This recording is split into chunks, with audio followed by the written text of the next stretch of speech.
So it's likely that you've already heard this clip by now. What's the key to playing clean basketball like that against a team like that?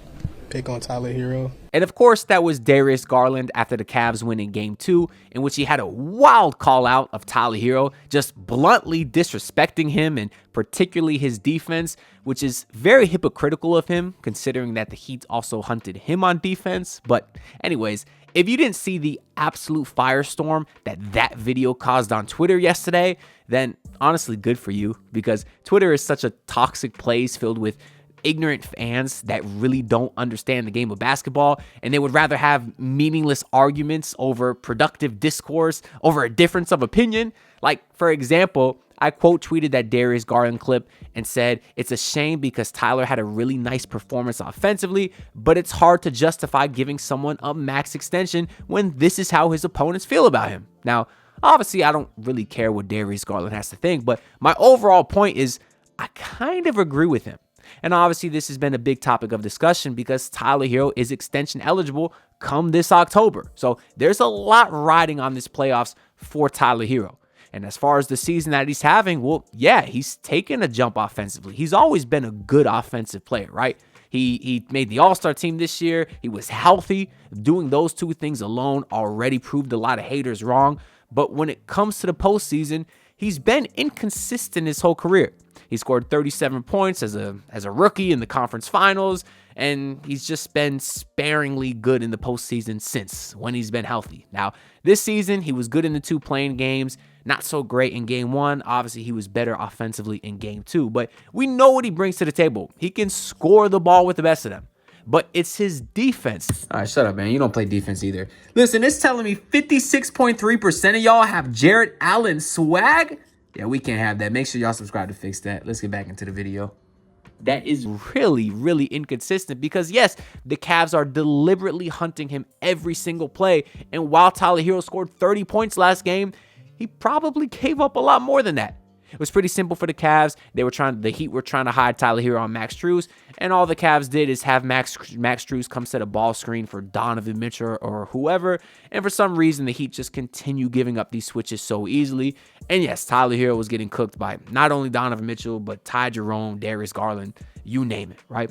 And that's my issue when it comes to giving a guy a max contract, because in my opinion, max contracts should be reserved for guys who are 1As on championship teams or don't have any major obvious flaws.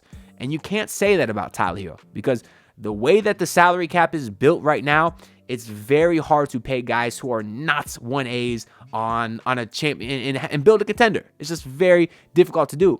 Now, in response to this tweet that I put out, I basically had a lot of people say one of two things.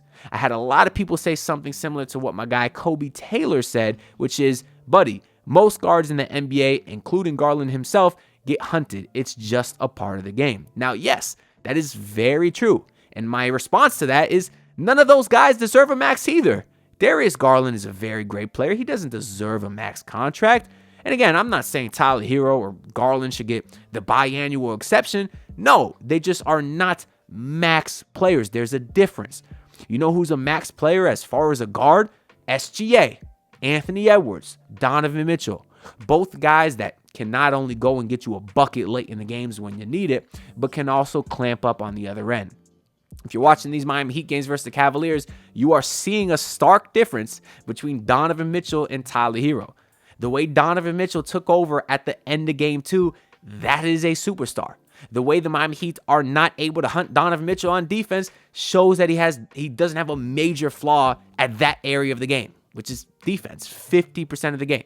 So for that reasoning, I just don't think Tyler Herro is worth a max. Now, the other thing that people said in response to my tweet is basically it was a bunch of Tyler Herro stans criticizing Bam Adebayo because apparently I can't say anything about Tyler Herro without also mentioning Bam Adebayo, but in reality, that's just the Herro stans pushing their agenda that it's not Herro's fault. It's always someone else's fault. When in reality, it is Herro's fault. It is Bam's fault. It's everybody's fault. But I don't have to always mention everyone. Like of course I talk about everyone, but they choose to ignore everything else you say when you talk about Tyler Herro.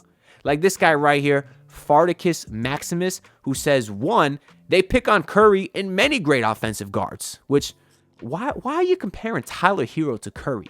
Curry is the greatest shooter of all time. You're allowed to have some defensive inabilities when you're the greatest shooter of all time. But somehow his tweet gets even worse, in which he says, it's Bam's job to do something on D. He didn't defend the rim or lock up the guy on the perimeter that was killing us. So what does Bam do? Sorry ass defense when we only need 1 to 2 stops. He can't get a single one, which that is just ridiculous. Now, I will say, I don't think Bam Adebayo deserves his max extension either, and he already got it. He is way too inconsistent offensively to justify that max contract that he has. He signed the extension this past offseason and then spent the first 3 months of the season not even shooting the ball.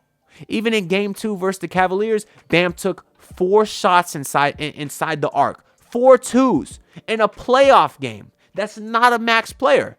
Now, at his peak, yeah, Bam's a max player, but you don't get that guy consistently. There's too many games in which he doesn't show up offensively, so I don't think he's worth his max either. Now, I do think that he's worth more money than Tyler Herro, because even when Bam is not scoring, he is always playing elite defense night after night after night. If you're watching this video, then you are an elite ball knower, so why not take advantage of it with MyBookie? Listen, y'all, throughout the NBA playoffs, I'll be using their live betting feature to smash the Davion Mitchell overs and smash the Rudy Gobert unders, and then using their early cash out option to stack up the profits. If you want to do the same, make sure to sign up for MyBookie using promo code MM50, which will instantly boost your first deposit. And then once the games wrap up, you can check out their casino, which has blackjack and slots and roulette. You name it, bet on anything, anytime, anywhere, only with MyBookie. Now let's get back into the video. And that's why in this tweet right here, I said somehow me suggesting Tyler Herro should get extended in the $35 to $40 million range instead of $50+ million is insulting, because people really think just because I'm saying Herro's not a max guy, he doesn't deserve to get paid. No, he deserves to get paid what he's worth.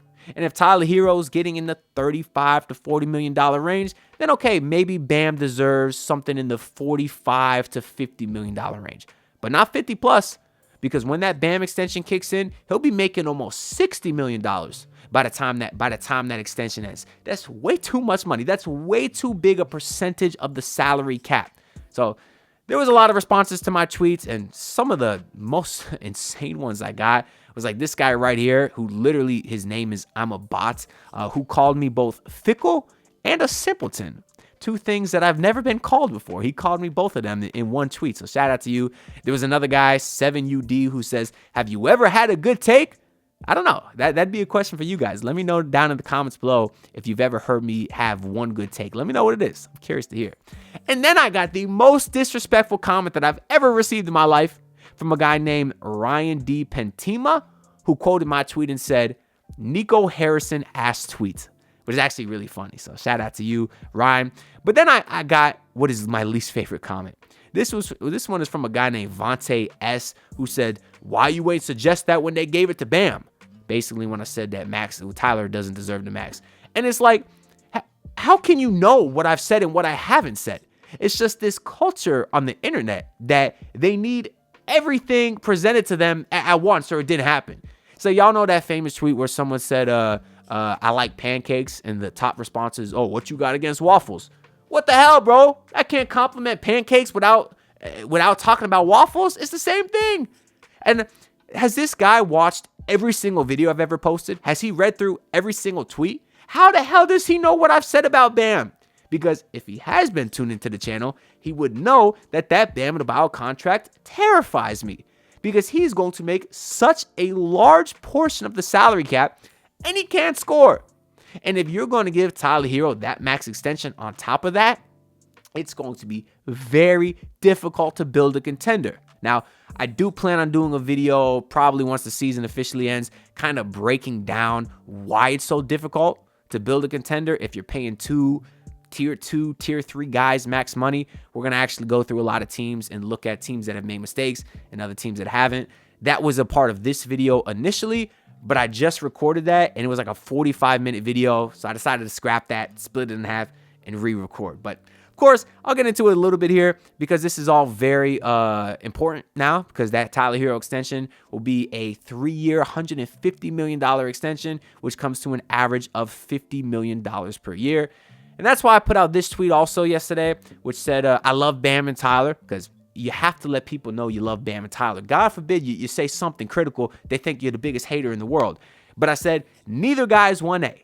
I think max contracts are reserved for guys that perform on a 1A level consistently, blah, blah, blah, blah, blah. You understand the point. Now, looking at a couple of quick reasons why I believe that is, one, that second apron that's now instituted is no joke. There are some harsh penalties for doing that. You look at a team like the Boston Celtics, they are deep into the second apron, but guess what? They don't care because they won a championship. So when they won with great players like Derek White and Porzingis and Drew Holiday, obviously Tatum and Brown, they said, okay, we'll overpay for you guys because you proved that you can be a winner. Tyler Herro and Bam Adebayo haven't proven that they could be the two best players on a championship team. You can't justify giving them the same money that Tatum and Brown are. Especially when you look at Tatum and Brown, they do not have a glaring weakness. Jason Tatum, as much as I hate the man, his only glaring weakness is that he's cringe. And he may be a little bit soft. But he's an excellent scorer. He's an elite defender. Same thing with Jaylen Brown, who I guess his biggest weakness is he can't go left. We know the Heat exploited that, but even that's a little bit overblown. But they proved they had a championship team, so they said, okay, we'll overpay to get the 5 potential all-stars you could say they have on their team with White, Porzingis, Holiday, and the Jays. They've proven it. That's the difference. Now, you look at a team who maybe hasn't done it as right, the Denver Nuggets. Obviously got Nikola Jokic, $55 million a year. Worth it. It's probably worth double that. But they also overpaid Michael Porter Jr. Michael Porter Jr. has $50 million coming to him next season. He's a guy that's probably on a similar level to Tyler Herro. He's very inconsistent, not a great defender, and we're already seeing the ramifications of that on the Nuggets roster. They couldn't afford to keep Bruce Brown. They couldn't afford to keep Kentavious Caldwell-Pope. And now we're seeing that team struggle in the postseason and really all season because they don't have the depth that a championship team needs. They also overpaid Michael Porter Jr. That contract looks very difficult to move right now. And obviously they have Nikola Jokic. He may be able to take the far. At least they got one guy.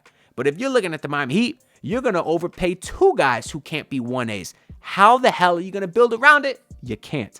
A team like the Minnesota Timberwolves, they're already trying to get ahead of it. Of course, they traded Karl Anthony Towns last season, who has $50 million coming to him. Very good player, but he's not a great defender. He can be inconsistent at times on the offensive end. He's definitely a soft player. $50 million is probably a bit too much for him. So they got out ahead of it, and they were able to move off his contract. Now, the New York Knicks, they did take on his contract because they decided that they wanted to go all in. And part of the reason they were able to take on that contract and also field a good roster is because Jalen Brunson and Mikal Bridges took massive discounts on their contract because they wanted to build a contender. And if Jalen Brunson can take a pay cut, a guy who is a superstar, who we've seen dominate the playoffs, even against the Miami Heat, he was unstoppable. If that guy could take a pay cut, so can Tyler Herro. But all that being said, Tyler Herro still has a couple of more games here at least to prove his worth, because if he does go out in these next 2 games and if he balls out, if the Heat are able to win the series, we can talk about that max contract extension. Or maybe it'll be more easy to justify it, because even if he does ball out, that's still a 1 postseason sample size compared to the 5 or 6 years that he's been in the career prior. It's a much larger sample size of him struggling in the postseason, of him being great, but we'll see what happens. Either way, he did respond to Darius Garland. I mean, it's cool. At the end of the day, it's competitive, but somebody who doesn't play defense shouldn't be talking either. And while I love Tyler Herro's confidence, I've always loved that about him. I didn't love his answer because he basically was asked about Darius Garland and said, well, I know I can't defend, but neither can you. Like, what kind of elementary school ass answer is that? That's like if someone called you ugly and you were like, yeah, I'm ugly, but you're ugly too, or you're more ugly. Like, what the hell? Like, I just wish Tyler Herro would have owned up to it a little bit more, just completely ignored it, because Darius Garland is trying to get under your skin, and by you kind of acknowledge it, you're kind of giving into him what he wants. But, I mean, I guess I also kind of look at it like this. I love the fact that there's finally some animosity between these two teams. It's the playoffs. There should be. It pissed me off when Donovan Mitchell pushed Duncan Robinson in game 1 and not a single Heat player stepped in to do anything. I want some animosity, man. You are outmatched here. You have to play more tough. You have to play more physical in order to beat these guys. Now, don't play dirty because there's some wild stuff going on now. You had Amen Thompson launch himself into Jimmy. I know he tripped. You had Lou Dort launch himself into Ja Morant. I know he slipped. You had who was it? Cole Anthony pulled Jaylen Brown, had a hard fall. A lot of players are playing dirty. Maybe they need to tone it down a bit, but you got to play with more heart. You got to be more physical. And the Heat haven't been doing that. They've been getting out-hustled to every loose ball, every 50-50 ball. The Heat have lost this series pretty much. So just got to play more physical. Anyways, that's really all I got to say for this video. Let me know your thoughts down below. Do you think Tyler Herro deserves a max extension? Do you think he bounces back? One of the disappointing things that I've seen already is Darius Garland is now questionable for tomorrow with a toe. How the hell you going to talk all that trash and it be questionable, you big bum? I hope he plays, and I hope the Heat attack him every single play. Heat and 6, baby. Subscribe, comment, all the stuff is greatly appreciated. See y'all in the next one. Peace out. Look, pull up in your city, tryna get that dead face. Do it on my own, I don't need no dead weight. Had to kill him off, yeah, I need a head space. You know this homegrown bitch don't offend me.